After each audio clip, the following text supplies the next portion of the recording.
ठरलं तर मग या मालिकेच्या 27 फेब्रुवारीच्या भागामध्ये कल्पना सांगत असते, पूर्णाई आपण सुवर्णमध्ये काढायला पाहिजे ना. म्हणजे मी माझ्या सुनेवरती विश्वास ठेवलाय, तुम्ही तुमच्या सुनेवरती विश्वास ठेवा. हाच सुवर्णमध्ये असू शकतो. आणि मला इतकी खात्री आहे सायली जे काही करेल ना ते अर्जुनच्या भल्यासाठी, आणि अर्जुनच्या भल्यासाठी सायली जे काही करेल त्यात मी तिला साथ देणार आहे, असं म्हणत कल्पना ठामपणे आता सायलीच्या पाठीशी उभी असते. मग मात्र अश्विन म्हणतो, हे बघ वहिनी जे काही करेल ते योग्यच करेल, आणि मला वाटतंय की वहिनीचं कारणसुद्धा योग्य असेल. यावरती पूर्णाजी म्हणते, पण ते कारण तिच्या सासूला पण माहीत नाही आहे ना. कल्पना सांगते, पण माझा सायलीवरती विश्वास आहे, कारण काहीही असलं तरी सायली हे उगाचच करणार नाही, त्यामुळे मला माझ्या सुनेची साथ द्यायलाच पाहिजे. पूर्णाजी म्हणते, अच्छा म्हणजे कल्पना तू आत्ता इतकं मोठं हे करणार की माझ्या विरोधात जाणार. कल्पना म्हणते, माझ्या मुलाच्या चांगल्यासाठी माझी सून जे करते त्यात मी तिला सपोर्ट करणार. पहिल्यांदा कल्पना पूर्णाजीच्या विरोधात इतकी ठामपणे उभी असते. तोपर्यंत इकडे आता अर्जुन आणि सायली घरी यायला निघतात.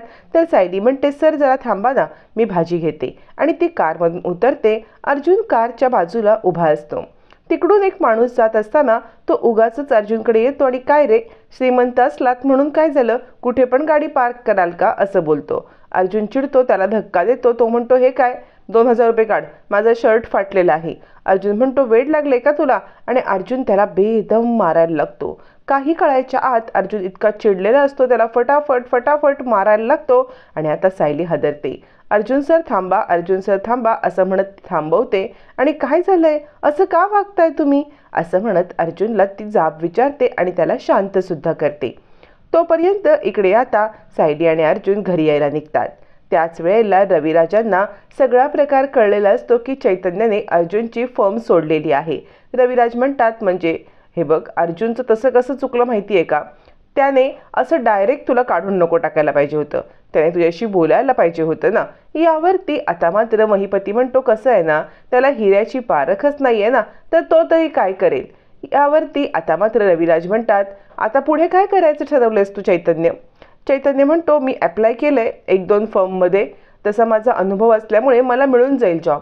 रविराज म्हणतात, रविराज किल्लेदार, ॲडव्होकेट रविराज किल्लेदार यांचा असिस्टंट म्हणून काम करण्याची तयारी आहे का. चैतन्य म्हणतो, काय. रविराज म्हणतात, हो बघ, म्हणजे तुला जॉबची गरज आहे, मला असिस्टंटची गरज आहे. जर माझ्या इथे असिस्टंट म्हणून जॉब करत असलास तर. यावरती साक्षी म्हणते, चैतन्य ही तर तुझ्यासाठी चांगली अपॉर्च्युनिटी आहे, आता याचीसाठी केला होता अट्टाहास, अशी साक्षीची अवस्था झालेली असते.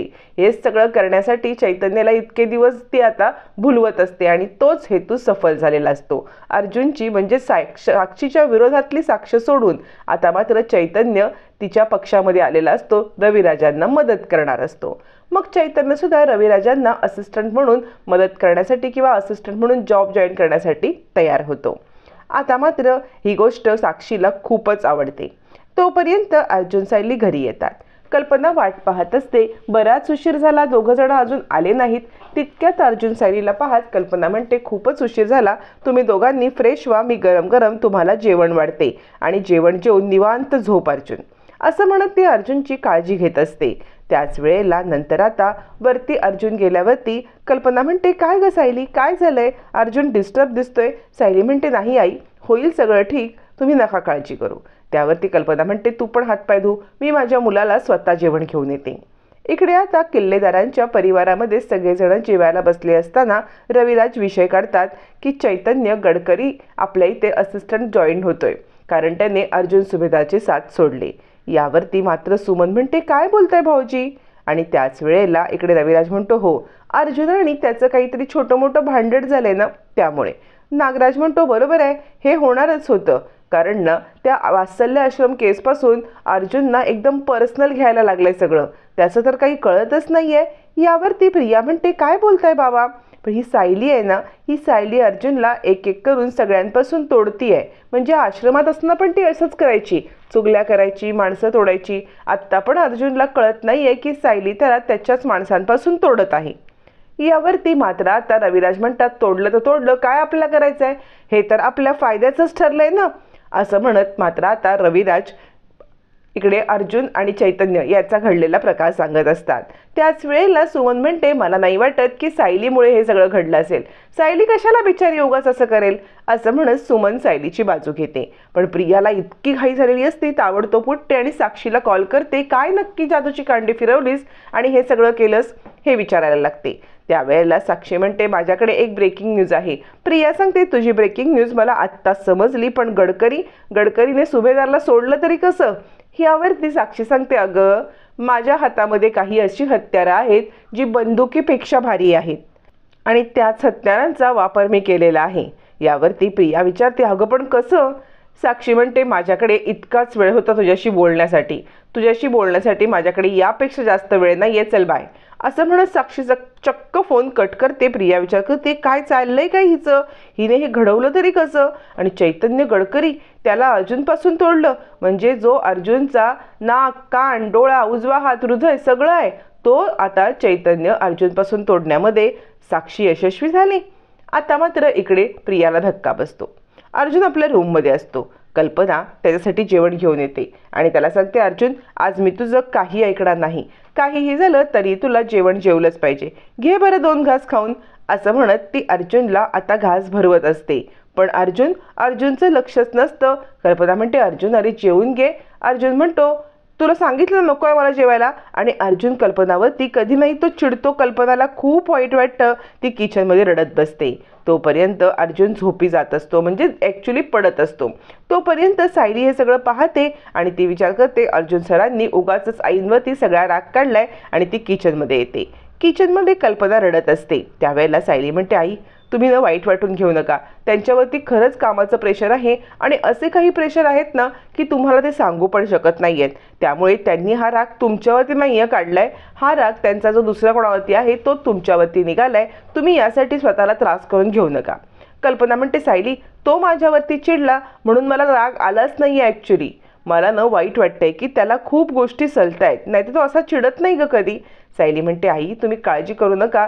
त्यांना ज्या गोष्टी सलतायत ना त्या गोष्टी मला माहिती आहेत. मी सध्या तुम्हाला नाही काही सांगू शकत, पण सगळं काही ठीक होईल. मी सगळं ठीक करीन. यावरती कल्पना म्हणते, हो ग मला माहिती आहे तू सगळं ठीक करशील, पण एका आईची काळजी मिटत नाही आहे ना. म्हणजे आई जरी 80 वर्षाची झाली आणि मुलगा तिचा 50 वर्षाचा असेल तरी सुद्धा आईला आपल्या मुलाची काळजी ही असतेच ना. तसेच मला माझ्या मुलाची काळजी वाटते ग. त्यावर सायली म्हणते, नका काळजी करू, सगळं काही ठीक होईल. तुम्ही जेवून घ्या बरं. मी त्यांना काहीतरी खायला देते, तुम्ही त्यांची काळजी करू नका. असं म्हणत ती कल्पनाला जेवू घालते आणि अर्जुनसाठी सूप घेऊन वरती येते. वरती येऊन पाहते तर काय, अर्जुन झोपी गेलेला असतो. सायली विचार करते, सर तुम्ही हे जे वागताय ना ते खूप चुकीचं आहे. म्हणजे आयुष्यामध्ये दुःख सगळ्यांना असतात, पण तुम्ही तुमचं दुःख कवटाळून तुमची अवस्था काय करून घेतलेत ते काही नाही. तुमच्यामुळे सगळ्या घरादाराला पण त्रास होतोय. मी तुम्हाला या अवस्थेमध्ये राहू देणार नाही. मी तुम्हाला या सगळ्यातून बाहेर काढणार. असं म्हणत सायली आता काहीतरी मोठा निश्चय करते अर्जुनला या सगळ्यातून बाहेर काढण्यासाठी. अर्जुन झोपलेला असतो. दुसऱ्या दिवशी सकाळी अर्जुन उठल्यावरती सायलीची भन्नाट युक्ती चालू होते. तोपर्यंत प्रियाने सँडीला भेटायला बोलवलं असतं. सँडी म्हणतो, काय ग तुझ्या बापाला मला भेटायचं का आहे? यावरती प्रिया म्हणते, कसं आहे ना माझ्या बाबांना तुला भेटायचं आहे का मला माहीत नाही आहे, पण तुला मी सॉफ्टवेअर इंजिनियर आहे असं सांगितलंय, त्यामुळे जरा डिसेंट ये. त्यावरती सँडी म्हणतो, पण याचे वेगळे चार्जेस पडतील हं, आणि हे सॉफ्टवेअर इंजिनियर इतकं एकदम सोफिस्टिकेटेड येण्यासाठी अजून जरा पैसे लागतील. जरा चांगले कपडे बिपडे घालून यायला लागेल ना. प्रिया म्हणते, तुला नुसतं पैशाशिवाय काही दिसत नाही, पण मी सांगितलं तसं कर. सॉफ्टवेअर इंजिनियर वाटला पाहिजेस. यावरती सँडी म्हणतो, पैसे टाक सगळं होईल. मग प्रिया आपल्या पर्समधून किल्लेदारचे पैसे काढते, सँडीला देते आणि उद्या मी सांगितले तसंच कर असं म्हणत त्याला काहीतरी प्लॅन समजावून सांगते आणि माझ्या वडिलांसमोर असंच नाटक झालं पाहिजे असं सांगते. इकडे अर्जुन सकाळी उठतो. त्यावेळेला सायली येते, सर उठा उठा, चला आपल्याला एका ठिकाणी जायचं आहे. यावरती अर्जुन म्हणतो, ऑफिसला ना, अहो वेळ आहे. सायली सांगते, नाही सर त्याआधी एका ठिकाणी जाऊन मग ऑफिसला यायचं आहे. अर्जुन म्हणतो, मला कुठे नाही यायचं आहे, तुम्ही एक काम करा, तुम्ही पुढे व्हा, तिकडे जा आणि मग ऑफिसला या, मी डायरेक्ट ऑफिसला जातो. तोपर्यंत सायली म्हणते, नाही सर तुम्ही माझ्यासोबत यायचं आहेत म्हणजे यायचं आहेत, पटकन उठा आणि तयार व्हा. असं म्हणत सायली अर्जुनला तयार व्हायला सांगते आणि विचार करते, आज काहीही झालं तरी अर्जुन सरांना मी या सगळ्यातून बाहेर काढणार. आणि ती अर्जुनला घेऊन एका वृद्धाश्रमात येते आणि बाहेरूनच त्या वृद्धांचं आयुष्य दाखवते.